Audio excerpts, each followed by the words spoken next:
Bonjour, je suis une femme d'une soixantaine d'années résidant à Londres. La société prétend souvent que lorsqu'une femme est jeune, elle compte sur son mari pour la soutenir, et qu'en vieillissant, ses enfants deviennent son filet de sécurité. Cependant, ma vie n'a pas suivi ce schéma conventionnel.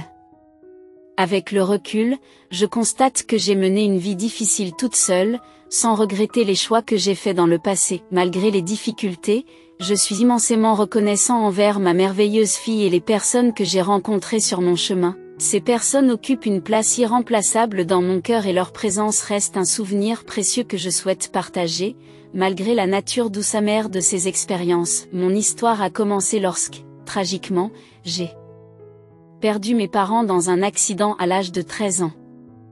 Je me suis retrouvée à vivre avec des membres de ma famille, principalement ma sœur, de 4 ans mon aînée, et notre tante paternelle la plus âgée. J'ai fini par vivre avec ma sœur aînée lorsque j'ai atteint ma première année de lycée. Elle avait terminé ses études et trouvé un emploi, m'assurant qu'une fois qu'elle aurait gagné suffisamment d'argent, nous pourrions louer notre propre studio et continuer à vivre ensemble. En plus de ses revenus réguliers, elle économisait avec diligence pour tenir cette promesse.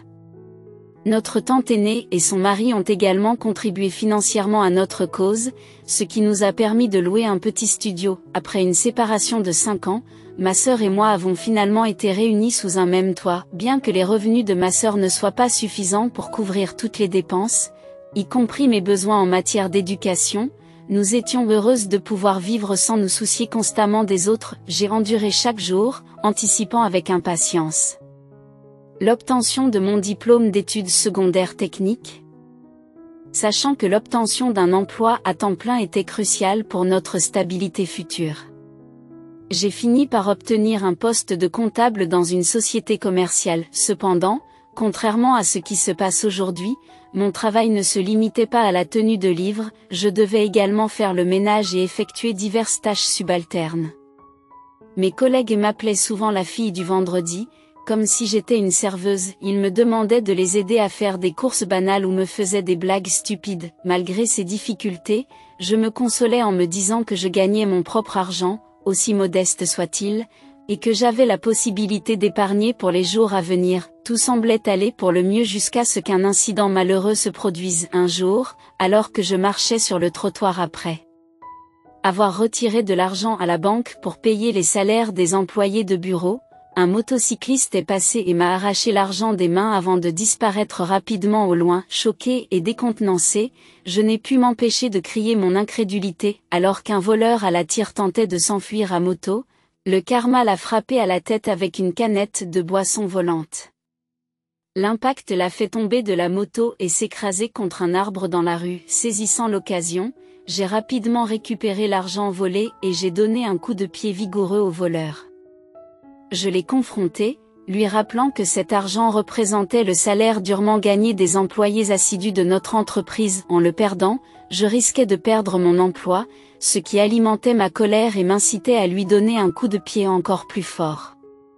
Cependant, avant que je ne puisse porter un autre coup, quelqu'un est intervenu et m'a retenu. J'ai levé les yeux pour voir un homme aux lunettes noires qui m'a conseillé de cesser mes actions potentiellement mortelles. Il m'a mis en garde contre les conséquences d'un homicide involontaire, ce qui a provoqué une réaction figée de la part du voleur. Étrangement, le voleur casqué semblait imperturbable, ne présentant que quelques contusions. Il semblait qu'il n'aurait pas à subir de répercussions juridiques et l'homme m'a assuré qu'il n'y avait pas lieu de paniquer. En entendant cela, je me suis sentie soulagée, mes genoux se sont dérobés et des larmes ont coulé sur mon visage. Sous le coup de l'émotion, des passants ont remarqué et pointé des doigts accusateurs sur l'homme à côté de moi. Son expression était confuse tandis que je sanglotais de manière incontrôlée. Finalement, la police est arrivée, convoquée par une personne inquiète. Ils ont appréhendé le voleur tandis que l'homme et moi avons été emmenés au poste de police en tant que témoins pour raconter l'incident. Il a alors été révélé que l'homme qui avait jeté la boîte de conserve était responsable de la sauvegarde de l'argent de l'entreprise. Sans son intervention, j'aurais été accusé à tort de la perte. Je lui devais ma gratitude et le considérais comme mon sauveur. Cependant, je n'ai pas pu m'attarder sur la reconnaissance, car je devais retourner rapidement au bureau pour distribuer les salaires des employés. J'ai remercié l'homme à la hâte et j'ai poursuivi mon chemin. À mon retour, le chaos régnait dans le bureau, car on pensait que le comptable s'était enfui avec le salaire. Le directeur m'a réprimandé vigoureusement, ignorant ma récente épreuve et mon visage taché de larmes. Après avoir expliqué la situation, le directeur s'est tué. La journée s'est finalement terminée, me permettant de reprendre mes activités normales. Quelques jours plus tard, je me suis retrouvé dans un bus bondé, me rendant au travail tôt le matin. Lorsque quelqu'un m'a fait signe près de l'entrée de mon lieu de travail, je me suis retourné pour trouver l'homme qui portait des lunettes noires à monture en plastique, la même personne qui s'était précipitée à mon secours en m'apercevant un peu plus tôt.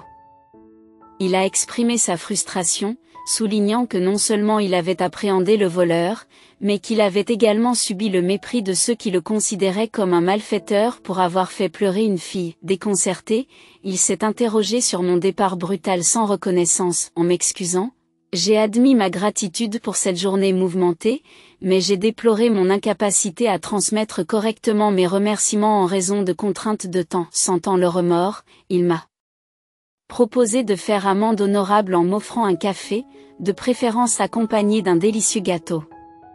Incapable de repousser sa demande persistante, nous avons convenu de nous retrouver dans un pub ce dimanche-là. Étonnamment, il a préféré une chope de bière à un café et m'a guidé vers un pub musical animé à l'ambiance insouciante. Les clients, pour la plupart des collégiens et des jeunes, se délectaient de la musique, chantant sur des airs populaires. Alors que nous nous installions, il s'est présenté comme étudiant en médecine à l'Imperial College, avouant que ce n'était pas la voie qu'il préférait, mais celle dans laquelle il s'est retrouvé. Il nous a fait part de son penchant pour les livres et la musique, attribuant son amour pour le pub à son atmosphère insouciante.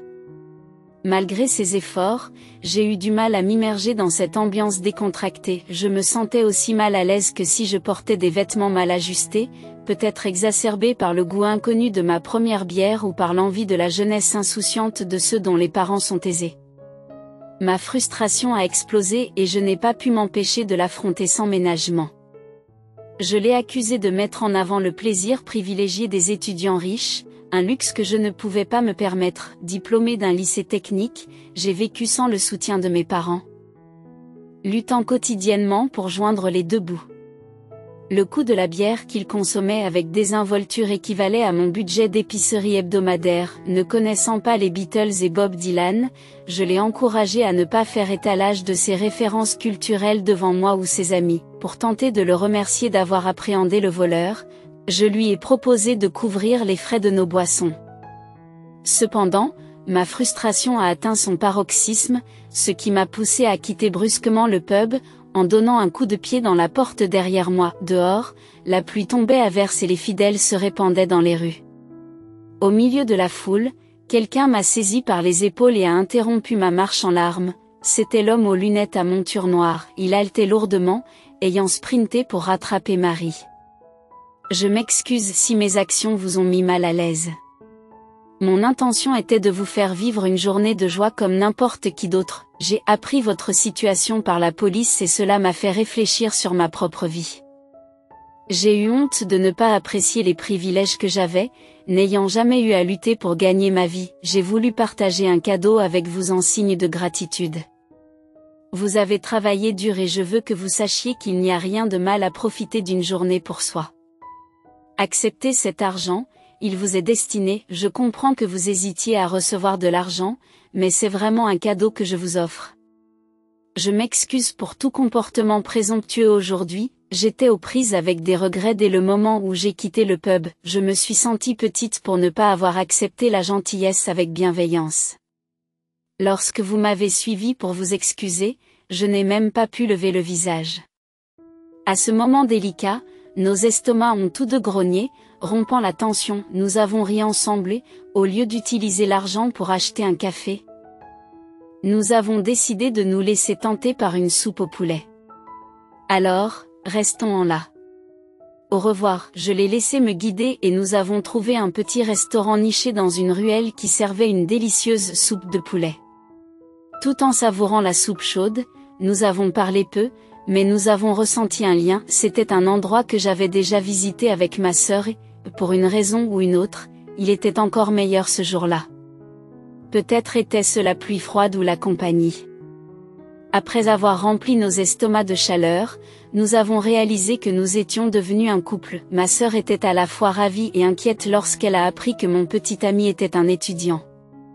Ces inquiétudes provenaient de la crainte d'un préjudice potentiel et de l'écart perçu entre nos origines familiales. J'ai partagé ces inquiétudes, reconnaissant que j'étais moi aussi inquiète pour des raisons similaires. Cependant, j'ai rapidement découvert que les parents de mon petit ami ne ressemblaient pas aux personnages stéréotypés décrits dans les drames ou les films. Ils se sont montrés aimables et chaleureux, exprimant leur fierté à notre égard. Ils nous ont assuré que si nos parents étaient encore en vie, ils seraient également fiers de nous. Ils nous ont apporté leur soutien et ont insisté pour que nous les considérions comme notre famille. Ils ont même exprimé le désir d'adopter Marie comme leur fille, aux grandes dames de la mère de mon petit ami. Si je ne procède pas, l'union avec Marie sera impossible. Elle est destinée à être ta belle-fille, mon fils. Mes hésitations ont-elles entravé vos projets matrimoniaux? Ce que je souligne, c'est l'urgence de notre mariage. Il est impératif que Marie devienne ma belle-fille, un peu comme une fille chérie, compte tenu de nos 2 années de fréquentation. Alors que la certitude enveloppait notre union imminente, mon compagnon s'est engagé dans le service militaire pour une formation médicale avancée.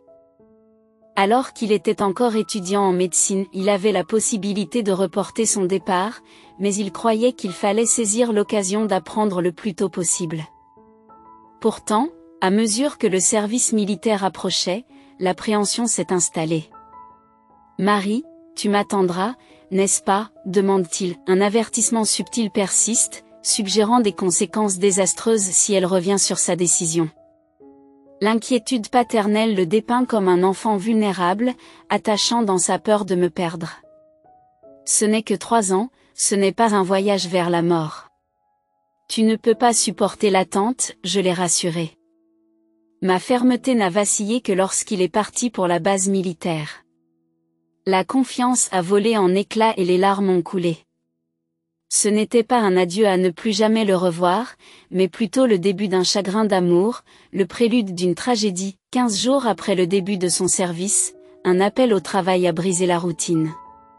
C'était le père de mon petit ami, porteur d'une nouvelle bouleversante. L'entraînement au camp d'entraînement lui avait infligé une blessure. En nous précipitant à l'hôpital militaire avec ses parents, nous avons appris qu'il était tombé sur un clou, ce qui a d'abord été perçu comme une blessure à la jambe. À l'arrivée, la triste réalité s'est imposée, il luttait pour respirer, incapable de survivre sans aide. Son père a demandé des nouvelles, et sa mère, confrontée à son fils mourant, ne pouvait que pleurer. Impuissante, j'ai regardé mon petit ami se contenter d'un sourire pour nous protéger de l'inquiétude. Le monde s'écroulait, le père est revenu avec des nouvelles dévastatrices. Un clou rouillé s'était enfoncé dans sa jambe, faute d'avoir été traité à temps, ce qui avait entraîné le tétanos et un empoisonnement du sang. Sa survie semblait improbable, sa mère s'est effondrée, et moi aussi j'ai chancelé sous le poids du choc. Pourtant, mon angoisse pâlissait à côté de celle de ses parents. Sur le point de perdre leur fils unique.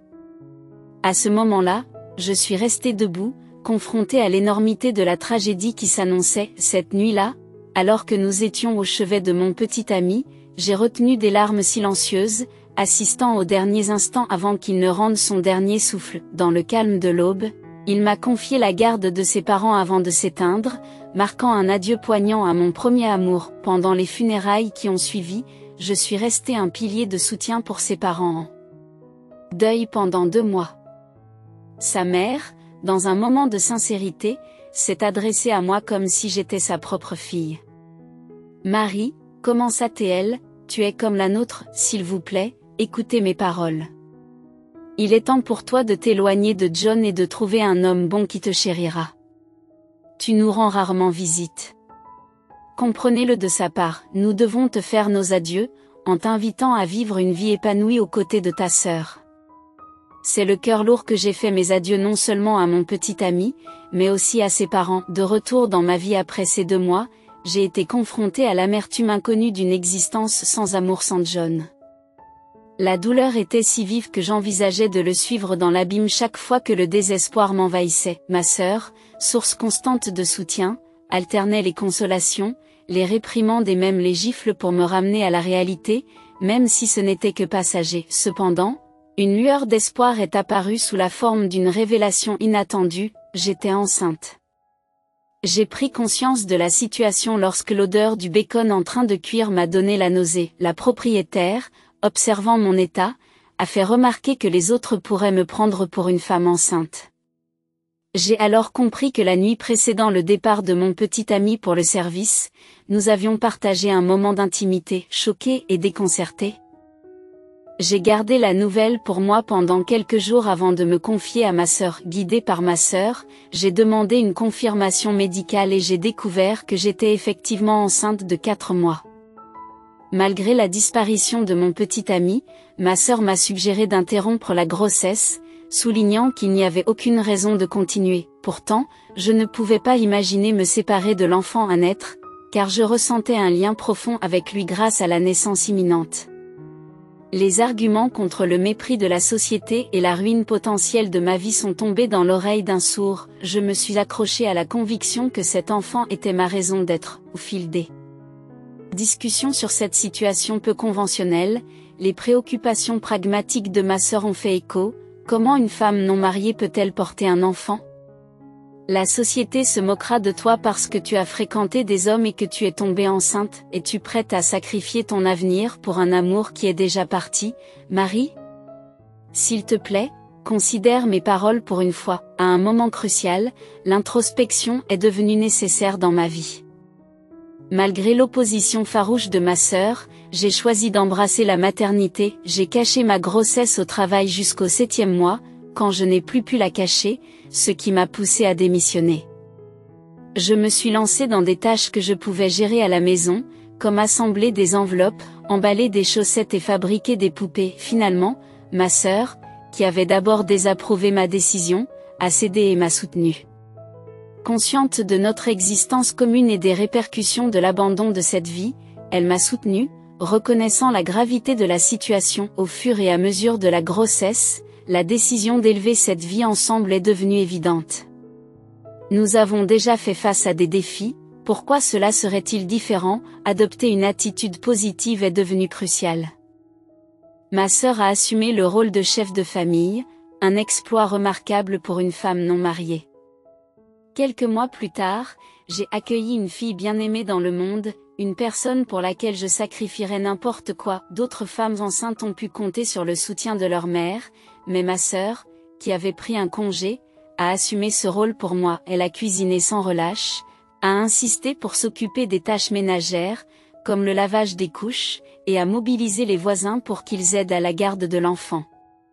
Ainsi, ma fille s'est épanouie au sein d'une communauté de mères attentionnées. Alors que ma fille entrait à l'école maternelle, ma sœur a trouvé l'amour et le mariage.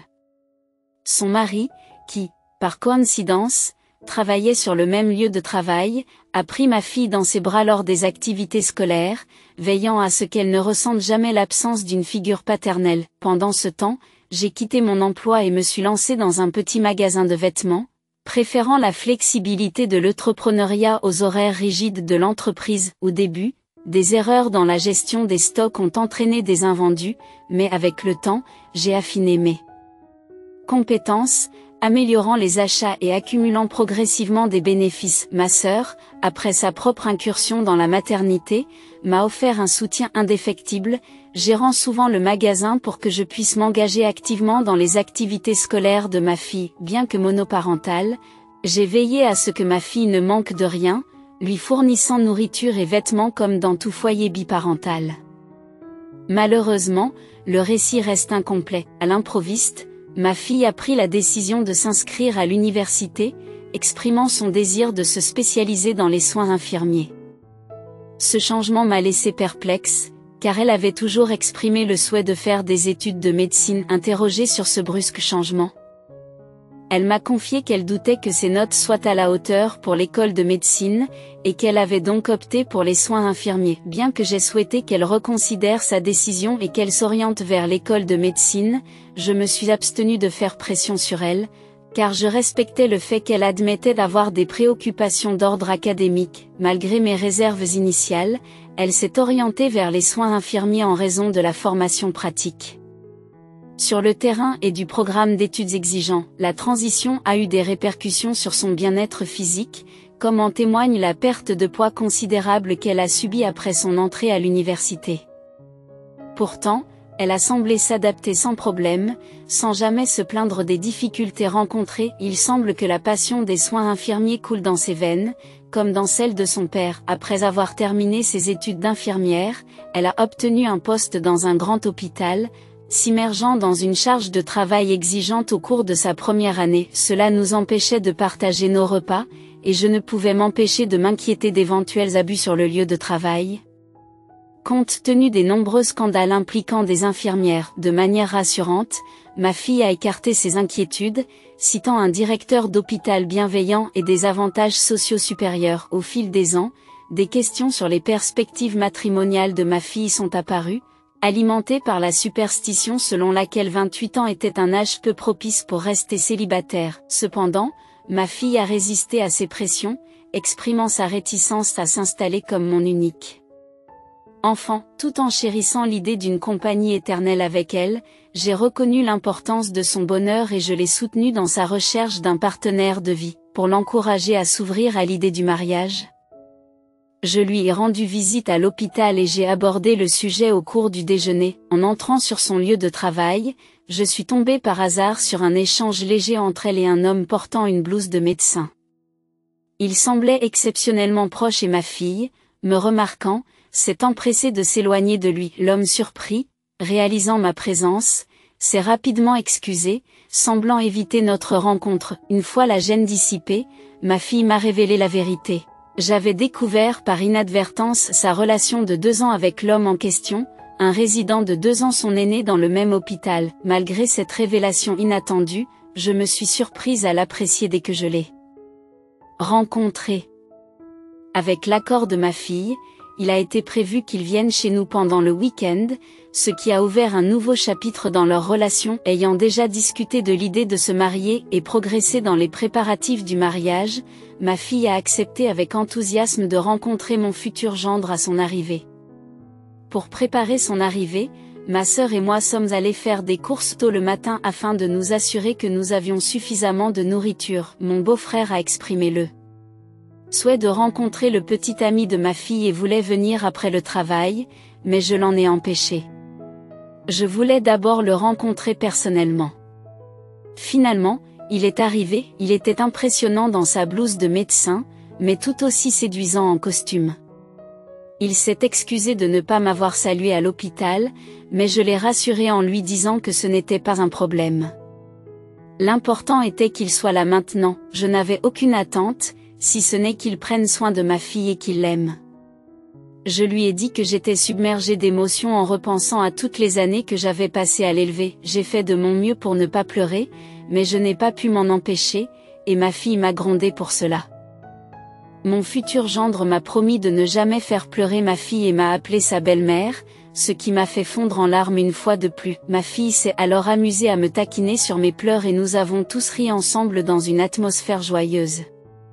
Après le repas, mon futur gendre m'a dit au revoir et est parti. J'ai dit à ma fille combien je l'aimais, mais elle a pris un air inquiet et m'a dit « Mais ses parents sont très exigeants. Je suis inquiète parce que c'est leur seul fils et qu'ils attendent beaucoup de lui. De plus, comme il est médecin, il s'inquiète peut-être des dépenses liées au mariage. » Je l'ai rassuré et lui ai promis que je veillerai à ce que le mariage soit de grande qualité, même si je devais contracter un prêt. Confiante, je me suis demandé quels préparatifs je devais faire pour avoir un médecin comme gendre. Comme prévu, ma fille m'a informé que la mère de son petit ami lui avait rendu visite à l'hôpital et lui avait fait une scène, lui criant dessus parce qu'elle voulait épouser son fils, qui se trouvait être médecin. Elle a exigé de ma fille qu'elle mette immédiatement fin à leur relation. Les larmes aux yeux, ma fille a raconté ce qui s'était passé à l'hôpital, s'en voulant et disant Maman, tout est de ma faute. J'aurais dû faire des études de médecine, je n'aurais pas dû abandonner à cause des frais de scolarité élevés. Si je ne l'avais pas fait, je n'aurais peut-être pas été traitée de cette façon. Je ne savais pas qu'elle avait renoncé à l'école de médecine pour des raisons financières. Ce fut un jour terrible lorsque j'ai réalisé que mes enfants n'étaient pas aussi brillants que je l'avais espéré. L'idée qu'ils ne pourraient pas faire d'études de médecine me pesait lourdement, je me reprochais leur supposé manque d'intelligence. Quelques jours plus tard, une visiteuse inattendue est apparue dans mon humble magasin. Elle s'est présentée comme étant la mère de Matthew, la future belle-mère. Elle semblait examiner le magasin avec dédain, comme si elle était un agent de recouvrement. D'un ton désapprobateur, elle a mis en doute ma capacité à offrir un grand mariage à sa fille. Je lui ai assuré que je ferais de mon mieux pour répondre à ses attentes, mais elle n'a pas semblé impressionnée. Elle a mentionné que le beau-frère de Sandra était haut placé dans la banque, insinuant que ces relations pourraient être utiles. Je ne voyais pas le rapport avec le mariage de ma fille, mais avant que je puisse m'informer davantage, elle est partie brusquement, promettant de réfléchir à la question puisque le couple voulait se marier. Sa réticence à approuver le mariage pesait lourdement sur mon esprit. Peu de temps après, ma sœur m'a appelé pour m'informer que la future belle-mère avait contacté mon beau-frère à la banque. Il s'est avéré qu'elle était prête à approuver le mariage s'il lui accordait un prêt substantiel. Malheureusement, sa cote de crédit était mauvaise et les garanties qu'elle offrait étaient insuffisantes, ce qui rendait difficile l'approbation du prêt. Elle a ensuite audacieusement suggéré à mon beau-frère d'user de son influence pour aider son futur neveu, qui était médecin. J'ai eu profondément honte lorsque j'ai appris cette conversation par ma sœur. J'ai immédiatement contacté mon beau-frère pour m'excuser, mais il s'est dit préoccupé par le bien-être de ma fille. Il a admis qu'il voulait l'aider, mais que les conditions et les garanties étaient tout simplement trop défavorables. Cette tournure des événements a renforcé mes inquiétudes, car je craignais que la future belle-mère ne cherche à se venger de Sandra pour l'échec de l'approbation du prêt. Je ne pouvais pas lui permettre de nuire à ma fille. J'ai appelé d'urgence ma fille pour m'assurer que sa future belle-mère ne s'était pas rendue à l'hôpital. À ma grande horreur, j'ai entendu la voix dure de la femme au téléphone. Cela m'a rendue folle et je me suis précipitée à l'hôpital où travaillait ma fille. Cependant, la scène qui m'attendait était différente de ce à quoi je m'attendais.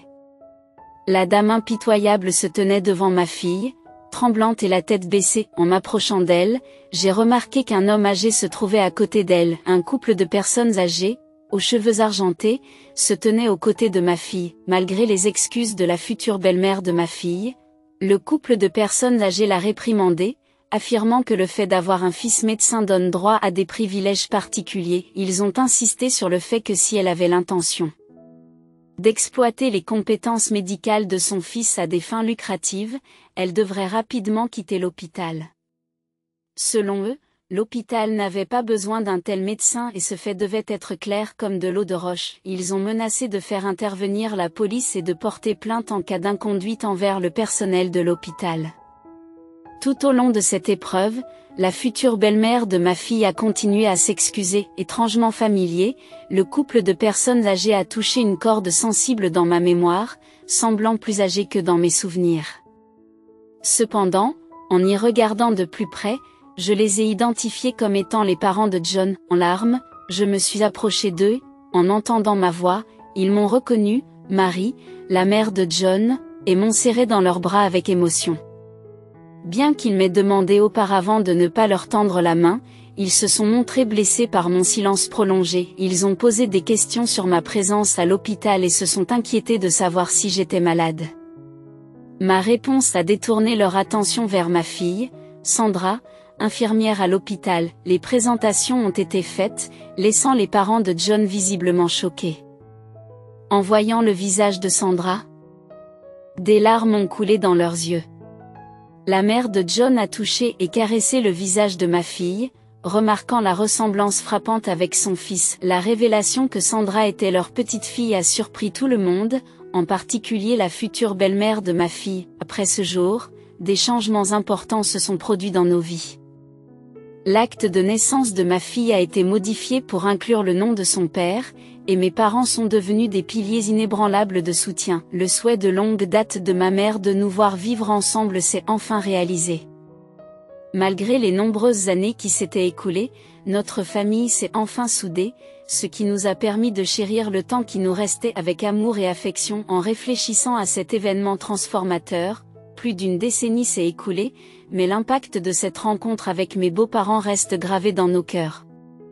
Je me sens incroyablement chanceuse d'avoir eu l'occasion de cuisiner pour mes parents décédés et d'avoir été comme une fille pour eux lorsqu'ils étaient encore parmi nous.